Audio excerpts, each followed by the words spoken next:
माझं नाव निवृत्ती सीताराम पाटील, वय 76 वर्षे. मला कमरेचा त्रास होता, सयाटिकाचा पेनचा त्रास होता. सयाटिक कमरेपासून जाणारी खाली नर्व असते ती दबली गेली होती, त्यामुळे बराचसा त्रास होता. वाकून चालत होतो. तर याच्यामध्ये मी काही 2-3 महिने मी दुसरीकडे काढले, पण त्याला काय मला उपयोग आला नाही. डॉक्टरांचा सल्ला घेतला, त्यांनी सांगितले की ऑपरेशन केलं पाहिजे. तरी पण मी तिकडे नाही, असं काही हे केलं नाही. त्याच्यानंतर माझ्या मित्राकडून मला समजलं की असं असं लेसर थेरपीमुळे फरक पडतो की कमी होतं. तर त्यामुळे मी लेसर थेरपी चालू केली आणि इथं आल्यापासून जवळजवळ 10 दिवसातच मला फरक पडला. मी अगदी स्ट्रेट उभा राहून चालू लागलो. 10 दिवसानंतर परत शेवटी जवळजवळ 2-2.5 महिन्याने मला कम्प्लीट बरं वाटलं.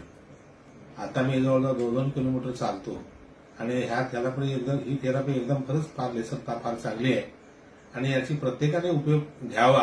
हे पब्लिकला माहिती नाही, ते माहिती व्हावं असं माझं तरी मत आहे.